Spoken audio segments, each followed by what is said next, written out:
Welcome to Just Build Wealth. I'm Ryan Ross. And I'm Mike Ross. In Just Build Wealth, we challenge the traditional views of financial advice and investing. So we're going to dig in deep into the advisory world, speaking with professional investors, advisors, private equity managers, RIAs, even the occasional art appraiser, forensic accountant, philanthropist, or a geopolitical strategist. One traditional view is about investing abroad. We believe that you can get great returns by investing exclusively in U.S.-based stocks, thus avoiding the risks of international investing. We will discuss this with guests throughout the show. Another traditional view is that investing ideas are only found in white papers. In my experience, investing ideas do not just come from financial literature. So we will expand our scope and talk to a wide range of business minds and industry thought leaders. All eyes will be toward it challenging traditional ideas. At the end of the day, we want to help you, the advisor or professional investor, learn how to invest more intelligently, build better relationships, and retain more clients. We believe that financial advice and portfolio management should go hand in hand. They are two sides of the same coin, or, to quote Forrest Gump, they go together like peas and carrots. All of this and much more is also noted and discussed in your new book, which is titled The False Hope of Global Diversification: Confessions of a Portfolio Management Maverick. For this episode of Just Build Wealth, we interviewed Andrea Starrett. Andrea is a trust and estate attorney for tech executives, company founders, business owners, and families who hold real estate. In the discussion, we talk about the intricacies of estate planning, including things like GRATs or charitable remainder trusts, why you would need a trust, which is important in intergenerational wealth. We talk about the legal challenges of estate planning, including probate. We talk about the practical aspects of estate planning, such as how to update your will or how often to update your will, and what are the simplest items that go into an estate plan. Ladies and gentlemen, Andrea Starrett. Andrea, tell us about yourself. Hi, guys. Thanks for having me. So I'm a trust and estates attorney. I've been an attorney in this area for, I think, 16 years. I have a certified specialist designation by the California Bar as an estate planning attorney, and I also have a master's degree in taxation on top of my law degree. So as an estate planning attorney, I do basic estate planning for everybody, which is getting wills, trusts, other contingency planning documents in place, powers of attorney, healthcare directives. My particular focus is on tax planning for clients who will have significant wealth, events, inheritances, exits from company sales, IPOs, things like that. Mm-hmm. My clients are tech executives, company founders, business owners, and families who hold real estate.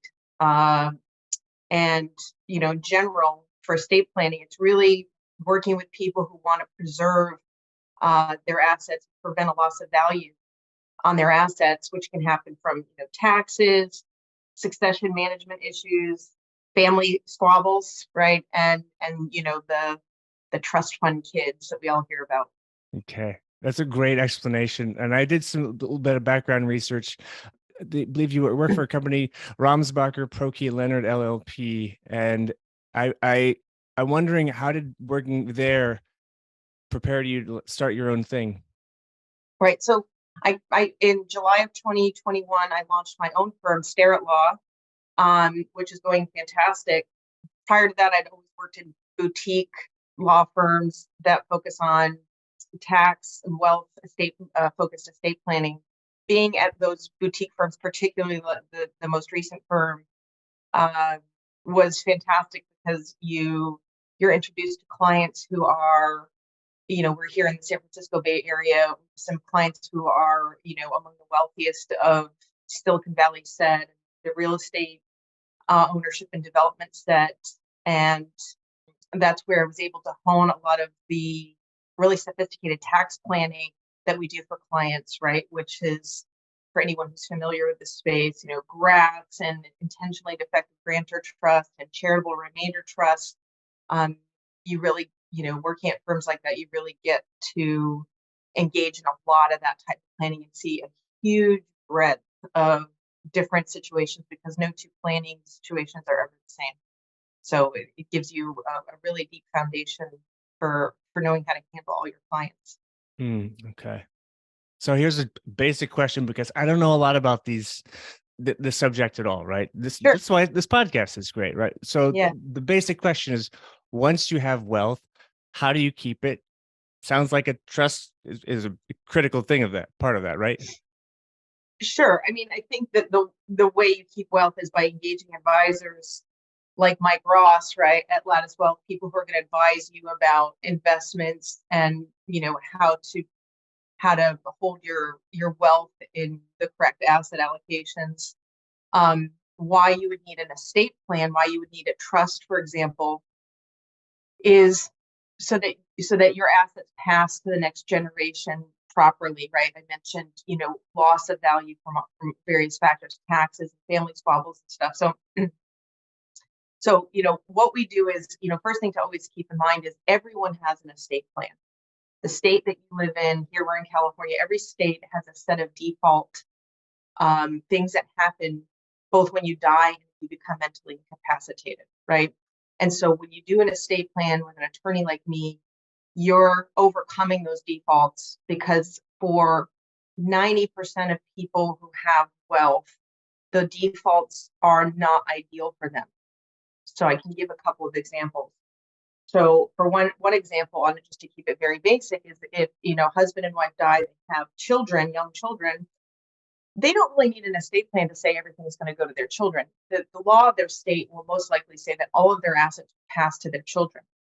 The issue is if your children are young, right, then let's say they're minors, then they obviously, 12-year-olds can't inherit wealth. The court of that state is going to hold or oversee that inheritance until the child turns 18. So that oversight by the court is very restrictive and doesn't allow the expenditures for the children that a trust for the children might allow.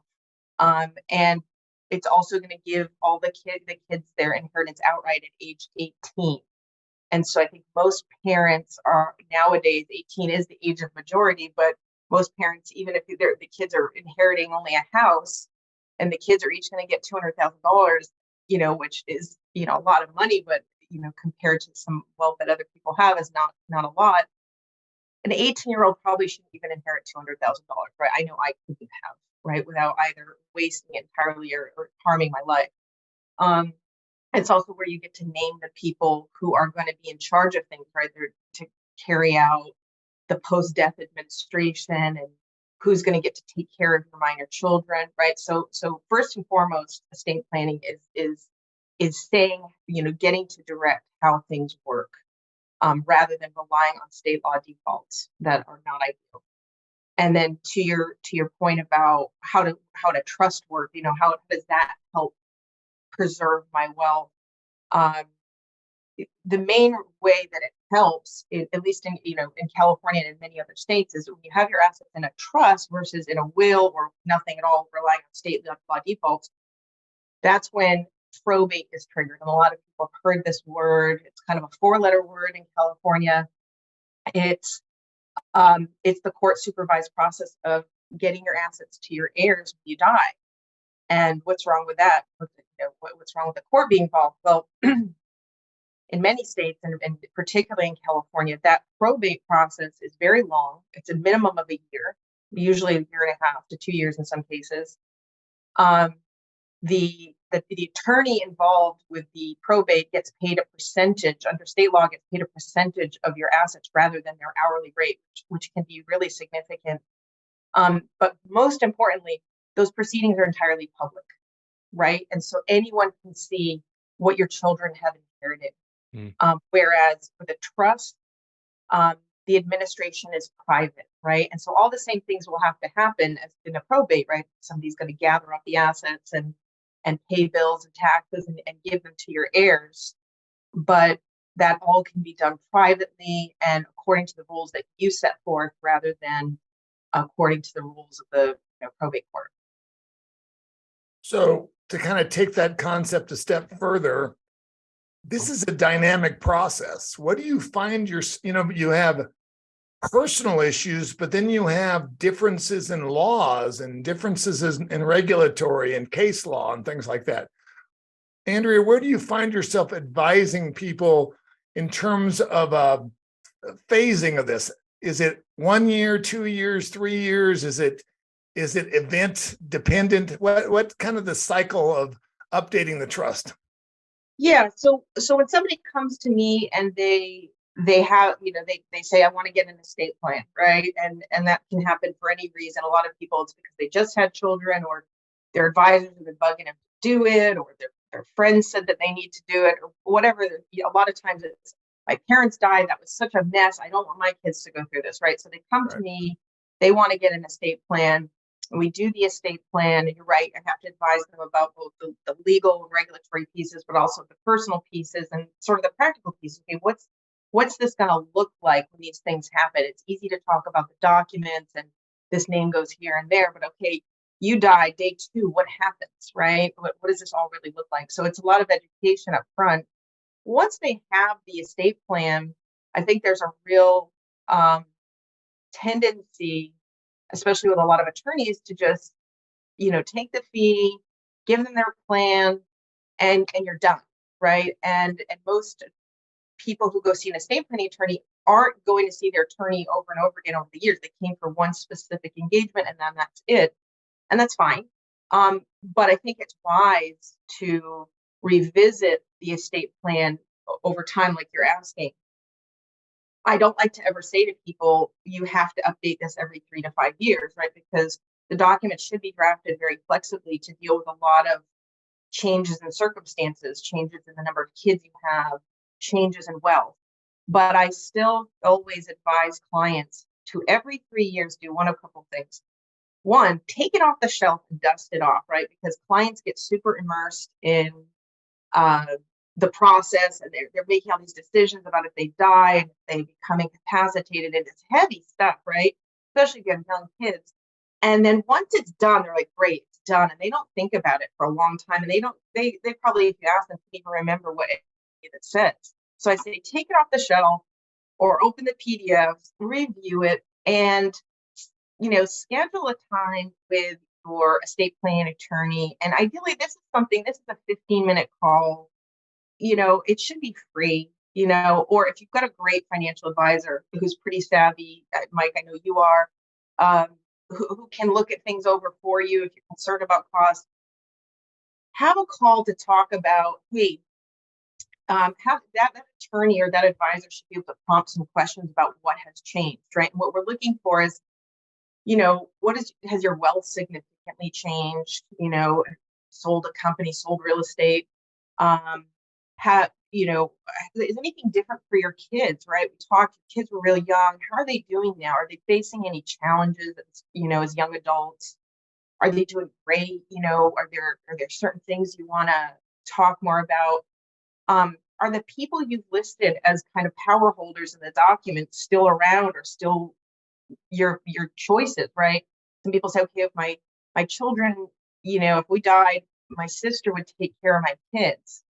Okay, well, a lot of times clients will open that back up. My sister moved to London last year. She can't do it, or what, we've had a falling out with that person. So there's just a few things that I would lead clients through, and a lot of attorneys would lead clients through, but clients also themselves should be keeping in mind, changes in family, changes in, circumstances for your children. Obviously, a divorce or a marriage, right? A single client gets married, or a married couple gets divorced. Creditor issues, any kind of thing that's impacting your personal, family, financial life is worth a phone call to say, hey, should we make a change? And then once in a while, there'll be news, right? Especially with the estate tax, which doesn't impact a lot of people, but it'll be in the news sometimes. Congress will be arm wrestling over it. And so we'll start getting a lot of calls from people. Hey, I saw this. Does this impact me? So a call with an attorney is really ideal, because there also might have been California or state law updates that aren't going to be in the news, and it's like, hey, this impacts your retirement accounts, or this impacts some small thing, which we ought to get that language of the trust. So I'm wondering if we back up a bit to just kind of Yeah. look at a trust in its like most important items. What is the like basic things that go into a trust? I mean, the trust should say where your stuff goes when you die, right? That's when I I'm going to jump ahead or expand your question a little bit, just to make it super simple. What does an estate plan, including a trust, do? Right. So first of all, an estate plan typically is a suite of documents: a revocable living trust in California and many other states, a will, powers of attorney, which are for the management of assets during mental incapacity, and healthcare directives, management of your health during mental incapacity. And there's a bunch of ancillary documents. Clients usually wind up with a huge stack of documents. And so I always say, okay, like setting aside all those technical things, let's distill it down. An estate plan is really trying to solve for 5 things, I always say, right? One is, where does your stuff go when you die? 2, who is in charge of carrying that out, right? Is that your brother? Is that a professional? Is it a friend, a colleague? With your kids, if you've got minor children or young adult children, if they're minors, who's taking care of them if you can't due to death or incapacity? And who's managing their inheritance? 3, who's managing your stuff if you become incapacitated? No one's inheriting anything. You're just incapacitated. Someone's going to manage your investments and pay your bills. And 5, who is managing your health if you're incapacitated? Who's pulling the plug? Who's talking to doctors? Who has the authority to talk to healthcare professionals? So those 5 things are what an estate plan is intended to address at a high level. And the trust is really there to address where your stuff goes when you die, and how inheritance for children, if you've got children, how inheritances are managed. Is it going to be an ongoing trust for children? Things like that. What are some mistakes you see people make, maybe like when they're naming beneficiaries? So I think that there's 2 issues that I see in naming beneficiaries in a trust. One is with single clients or clients that are married but they don't have children. Those are actually, they always think they have the simplest plan because they don't have kids, and they actually have the most complicated, right? Because if you've got kids, most likely almost all or all of your assets are going to go to your kids, right? Whereas if you don't have children, then it's it's really up to the person or the couple to decide. And the question is, it's going to charities, it's going to friends, other specific family members. And with those types of couples or individuals, the issue I see is they overcomplicate it. Very often there's 5% to this person, 5% to that person, 10% here, and it gets really arcane. So that's one issue. Another issue for couples who have children is being kind of blasé about how children inherit. So, for example, I think something that was really common for many years, probably decades, would be to have provisions saying, okay, well, obviously a minor or a young adult shouldn't be inheriting, our wealth. So we're going to say at age 25, they get half of it. At age 30, they get the rest. Okay, so that's easy and it makes sense, right? It's like at 25, they don't get it all, but they get half, and at 30, they get the rest, and they're in charge of it. Then I think that's fine if you don't have a lot of wealth, or your children are kind of a little bit older and they're doing great, or you just really don't want to overthink this. It's fine. I encourage my clients to put a lot more thought into it without overly complicating it. I encourage clients to think about, while they are young adults, what should be in place, right? If assets are in trust throughout their 20s, can they access that money at all, or is it just being held and invested? I mean, what if they need it for college? What if they need it for a down payment on a house, right? What if they're just sitting around waiting for their money and they're not employing their lives to its capacity because they know at 30 they're getting their money?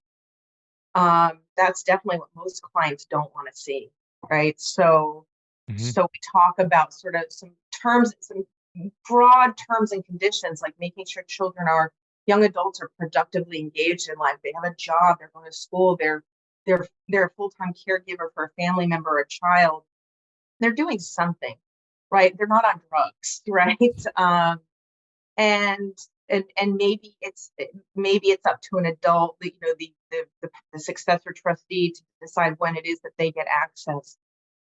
Because some people at 22 are ready to inherit a few $1,000,000, right? And some people at 40 are not ready. So we like to try to bake in a lot of flexibility rather than just pin things to certain dates. And thinking through, what if there's a divorce going on and they're age 30 and they're about to inherit a bunch of wealth that could really upend divorce proceedings, right? So I encourage people to put a little bit more thought into that. Yeah. And in terms of like charities, right?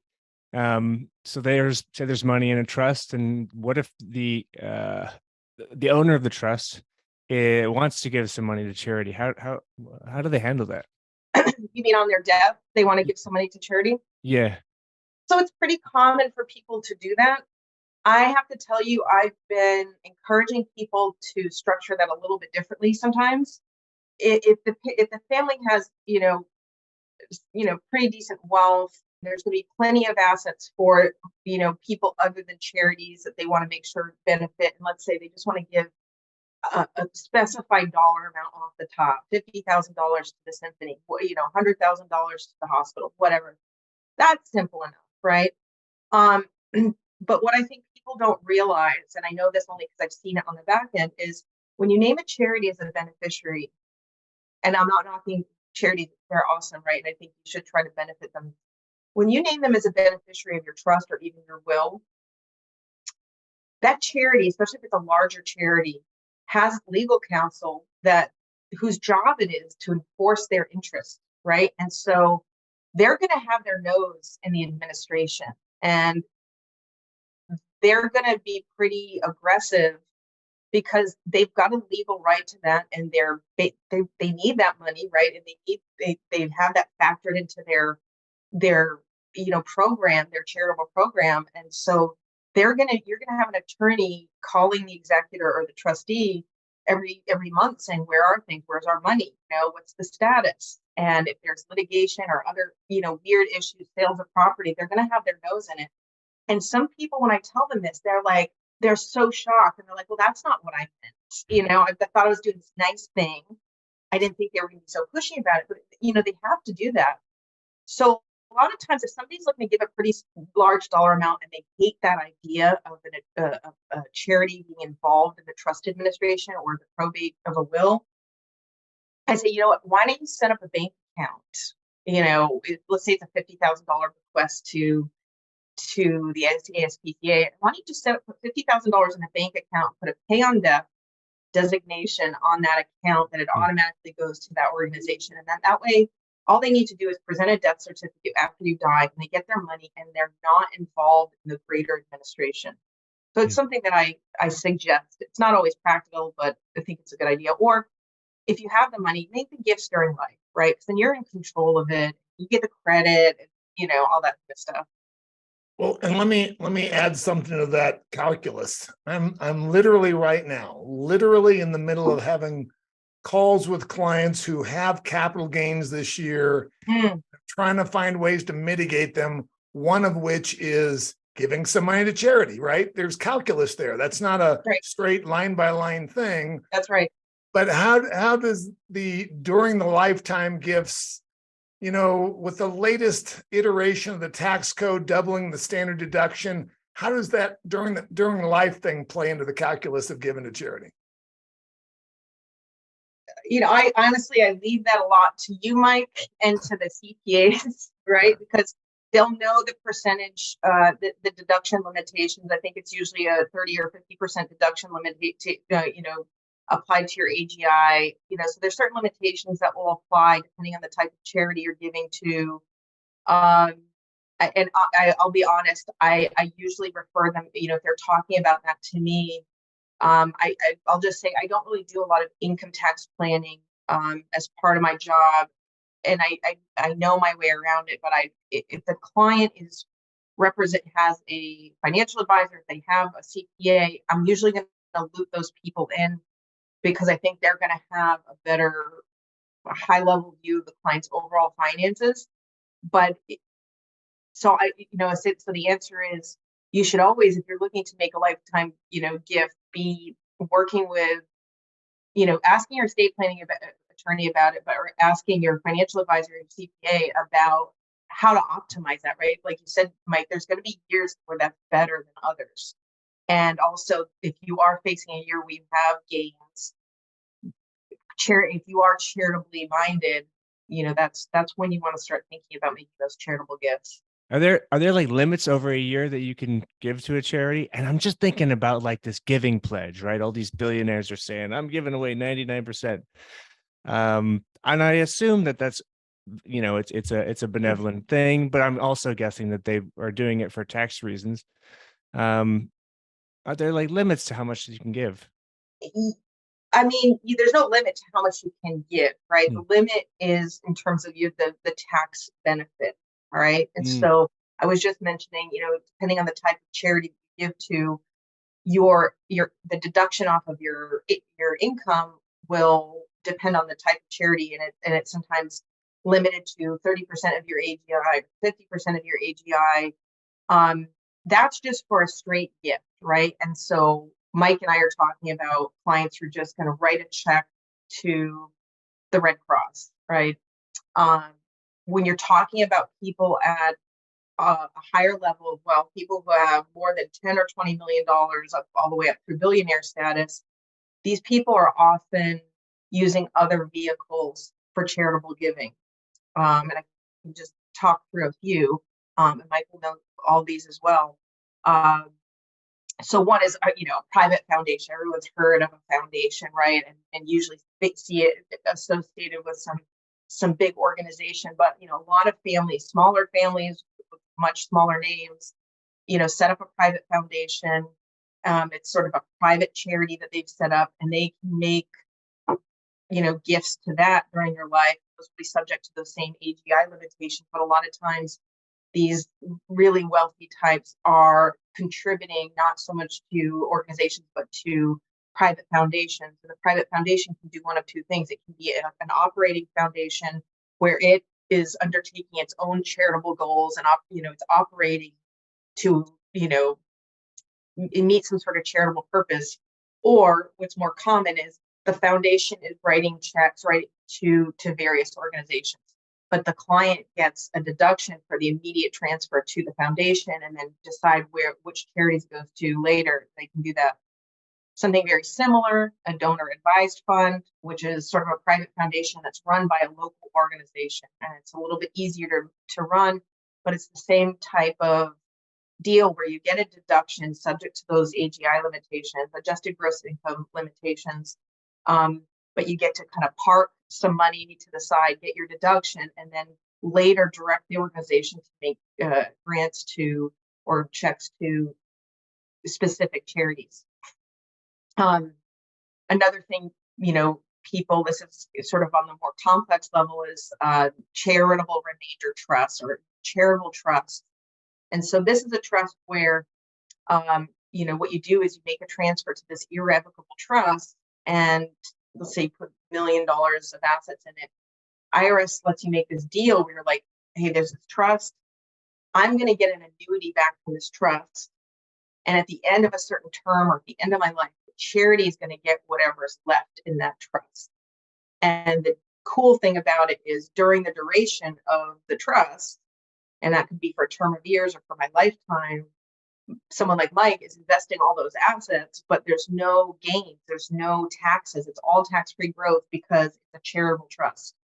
And so a lot of, multimillionaire, billionaire types will use these type of trusts, particularly on a sale of an asset that has a lot of built-in capital gain, a sale of real estate, a sale of a business. They transfer this asset. They want to sell, but they're like, shoot, I'm going to get hit with a lot of taxes. I'll transfer to this trust.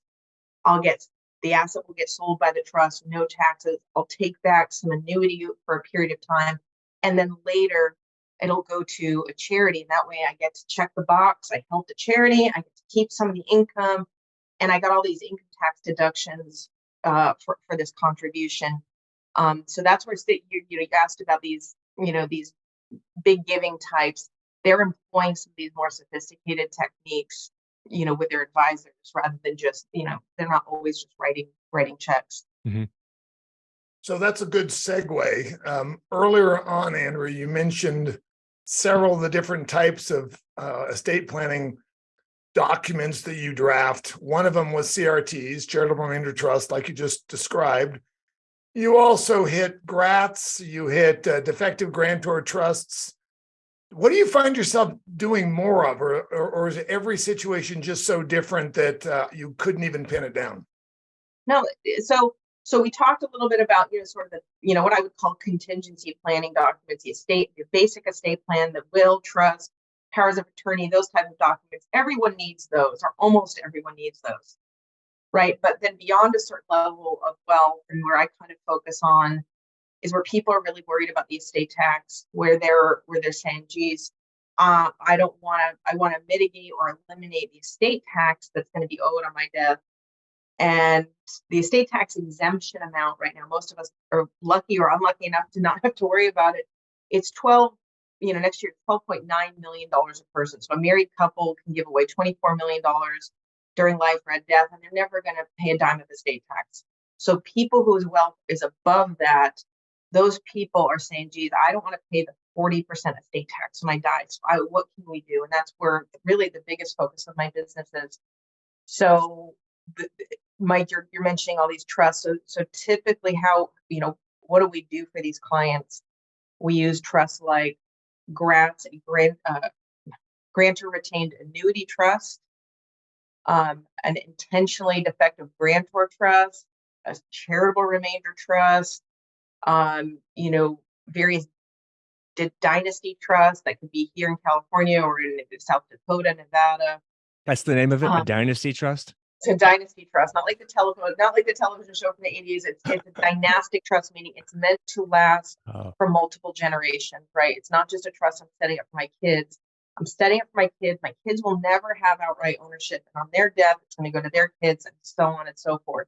And it's what a lot of, medium to wealthy to extremely wealthy people are using these types of trusts to ensure that they are keeping wealth from being consumed at each generation, but rather it's going to be held in trust for multiple generations. And you hear a lot these days about creating generational wealth. Well, this is what rich people have been doing for a long time.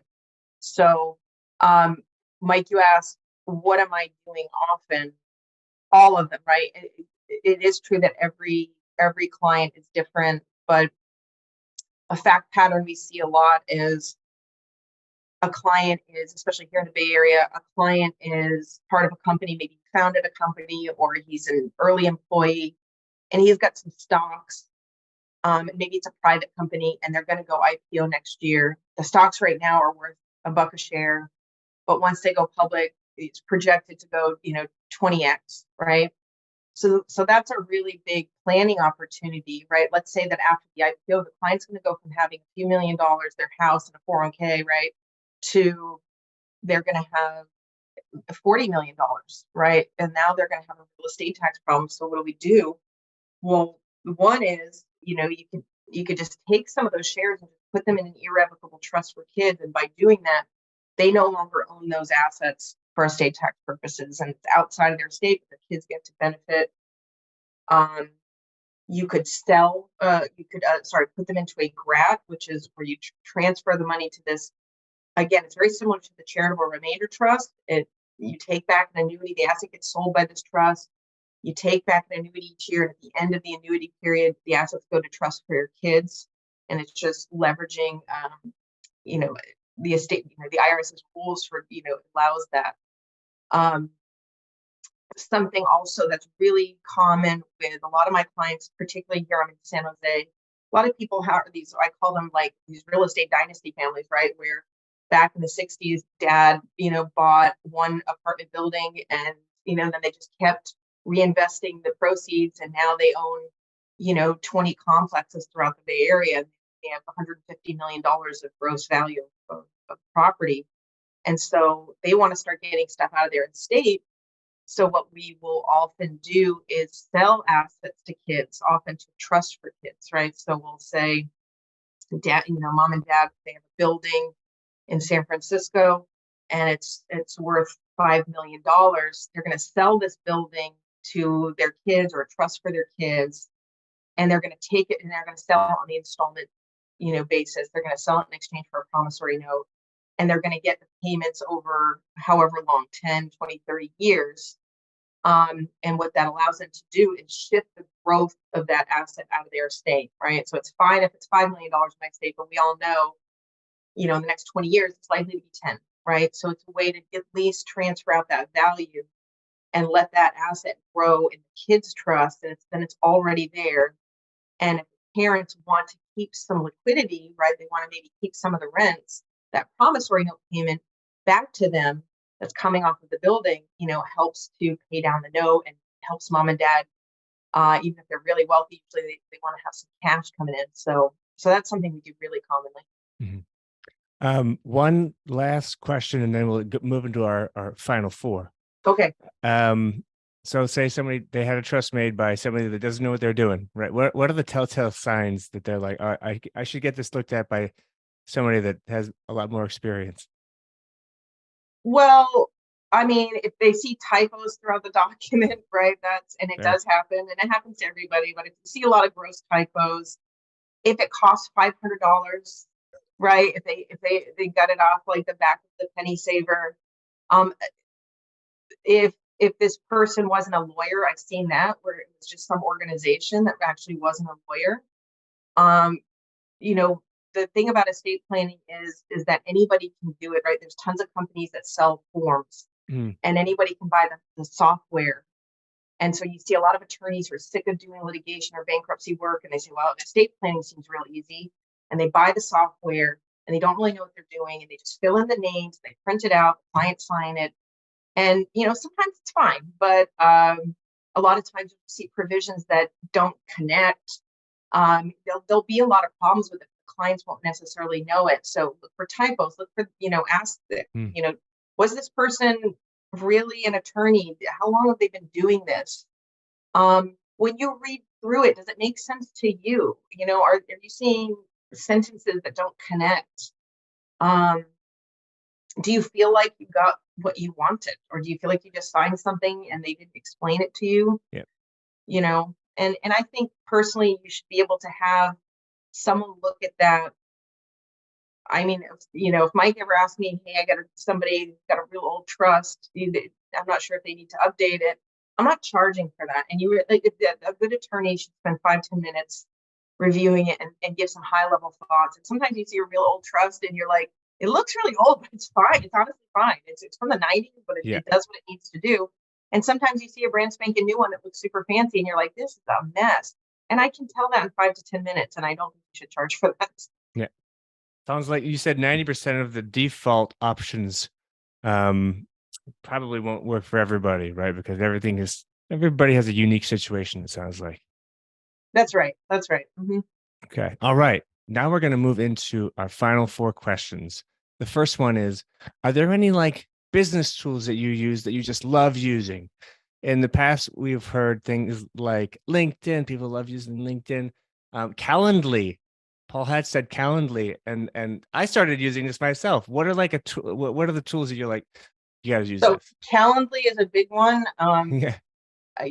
Since we started, one of the big reasons I started Starrett Law was because attorneys don't tend to leverage technology very much. And we do things the way we've been doing things for the last 20, 30 years. The amount of back and forth that legal secretaries do or receptionists do to try to get an appointment set up for anything from a call to a real meeting is ridiculous. So Calendly has been a game changer for me and my assistant and my clients. Trello is something we've been using for the last year. If you're not familiar with it, it's one of those, project management, tools like Asana and Monday or some others. So Trello kind of uses the Kanban method where there's columns with cards and you move the cards of tasks across these columns. And it's so you configure it in any way that works for whatever tasks you have going on, but it's become so instrumental for us, not only for certain workflow processes, from probate to regular estate planning, but also for our operational stuff. So throughout the week, we're like, man, this didn't work, or we got to find a better way to do this. Yeah, I just heard about this software. You throw it on the Trello board, and then it's out of your brain. And you didn't forget about it. And then once a week, we have these meetings. We go through it, and we say, okay, oh yeah, we figured this new process out, and it's just a placeholder. So Trello's been awesome. Awesome. That's cool. What is your favorite thing to do outside of work? Travel. I love to travel. Was one of the reasons I started my firm, is so that I could travel more than what law firms are willing to let you travel. And I travel both for fun, and I've also been traveling while I work. So last year I went to the French Riviera, for a while, and then I was on the beach in Rhode Island, near where I grew up. Been to Turkey, Brazil, all over Europe. I just love it. Awesome. How can people find you? LinkedIn, Google, my website, www.starrett, starrett.law. And I'm Andrea Starrett. I'm not a big Twitter person. And of course, you can email me, Andrea, Andrea, at Starrett, starrett.law. And the final one, we had to add this. What is the most important element of your business in like one word, right? Or three words, maybe. Simplicity, connection, and complexity. So it sounds weird, but all those, you got to keep it, you got to make the complex simple. I would say make the complex simple, right? Got it. Wonderful. Andrea Starrett, thank you for coming on Just Build Wealth. Yeah, this is a pleasure. I learned a lot. Cool. Very cool. Thanks so much for having me, guys. Thanks so much. Thanks for listening to Just Build Wealth. You can find the show notes for ideas referenced in this podcast and pick up a copy of The False Hope of Global Diversification at www.falsehopeglobaldiversification.com. This podcast is free to listen to, but if you share, we can create more content and continue having excellent conversations. So, as my favorite podcast host, Jordan Harbinger, says, we rise by lifting others. Rate this in Spotify, Apple Podcasts, or wherever you get your podcasts. Share and give us feedback, because we want to continue making great content. Thanks so much.